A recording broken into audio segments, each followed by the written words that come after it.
వీక్షకులందరికీ నమస్కారం.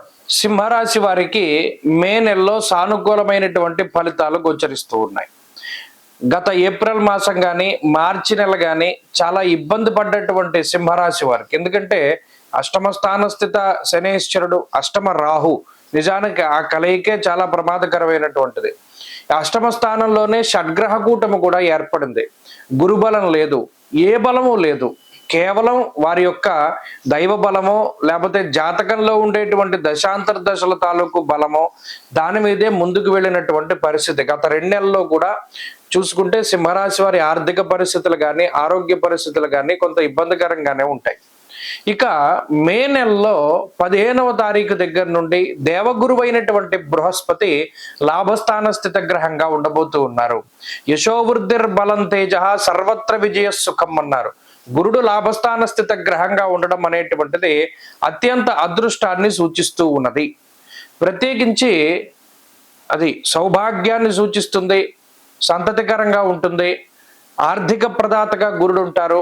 అలాగే అష్టమంలో ఉండేటువంటి శని రాహువుల యొక్క దోషాన్ని సైతం గురుడు తగ్గించి వేసేటువంటి విధంగా, ఎందుకంటే అష్టమంలో శని ఉన్నప్పుడు నానా కార్య విరోధ స్యాద్ వ్యాధి పీడ ధనక్షయం అన్నారు. అంటే ఏదో ఒక రకమైన అనారోగ్య సమస్య రావడం, ఏదో ఇబ్బంది పడడం, ఇటువంటివి ఏమైనా ఉంటే కూడా గురుడు చాలా గొప్పగా కాపాడుతూ ఉంటారు. ఒక దైవ బలం వెన్నంటే ఉండి సింహరాశి వారిని రక్షిస్తూ ఉండేటువంటి పరిస్థితులు ఉంటాయి. అలాగే ఈ మాసంలో ప్రత్యేకించి రాహు సప్తమ స్థానంలోకి వస్తున్నారు. అంటే అష్టమ రాహు యొక్క దోషం కూడా తొలగిపోతూ ఉన్నది. ఈ 2 చాలా గొప్ప విషయాలు. మే నెలలో సింహరాశి వారికి 2 శుభవార్తలు ఏంటంటే, ఒకటి గురుబలం రావడం, అష్టమ రాహు యొక్క దోషం తొలగిపోవడం. మరి సప్తమంలో ఉన్నప్పుడు రాహువుకి కొన్ని విశేషమైనటువంటి స్థితి ఉంటుంది. కరపాదాంగుళై కుష్టై జామిత్రై ఫణి సంస్థితే అన్నారు. స్కిన్కి సంబంధించినటువంటి సమస్యలు రావడానికి, అలాగే గ్యాస్ట్రిక్ సమస్యలు రావడానికి రాహు ఎక్కువగా కారకత్వాన్ని వహిస్తారు. అలాగే ప్రయాణాలు చేయడానికి, దేశాంతరవాసం చేయడానికి, అనగా పుట్టినటువంటి ప్రాంతాన్ని దాటి వేరే ప్రాంతంలోనూ వేరే దేశంలోనూ కూడా నివసించడానికి వాటికి కూడా రాహు కారణమవుతారు. కాబట్టి సింహరాశి వారు ఎవరైతే వేరే వేరే ప్రాంతాలకి వేరే దేశాలకి వెళ్ళాలి, అక్కడ చదువుకోవాలి, అక్కడ ఉద్యోగాన్ని చెయ్యాలి అనేటువంటి ఆశని కలిగి ఉన్నారో వారు చక్కగా వారి యొక్క పనులన్నీ కూడా ప్రారంభం చేసుకోవచ్చు. మే నెలలో అన్ని కూడా ముందుకు సాగుతాయి. అందులోనూ లాభస్థాన స్థిత గురుడు కూడా వేరే దేశంలో నివసించేటువంటి స్థితులకు కారణమవుతారు. అలాగే సింహరాశికి సంబంధించినటువంటి కవులు, కళాకారులు, వీరు ఎవరైతే కొంత కళలను నమ్ముకుని జీవనాన్ని సాగిస్తూ ఉన్నారో వారు కూడా దేశం దాటి బయటికి వెళ్ళి వారి యొక్క ప్రతిభను కనబరచడానికి కూడా అవకాశం ఉంటుంది. ఇలా విదేశీ ద్రవ్యాలని సంపాదించుకుని విదేశీ ధనాన్ని పోగుపెట్టుకునేటువంటి స్థితిగతులకి కూడా ఈ గ్రహస్థితి కారణమవుతుంది. ఇక దైవ బలం, ఇందాక మనం చెప్పుకున్నట్టు శత్రునాశో మంత్రసిద్ధి అన్నారు.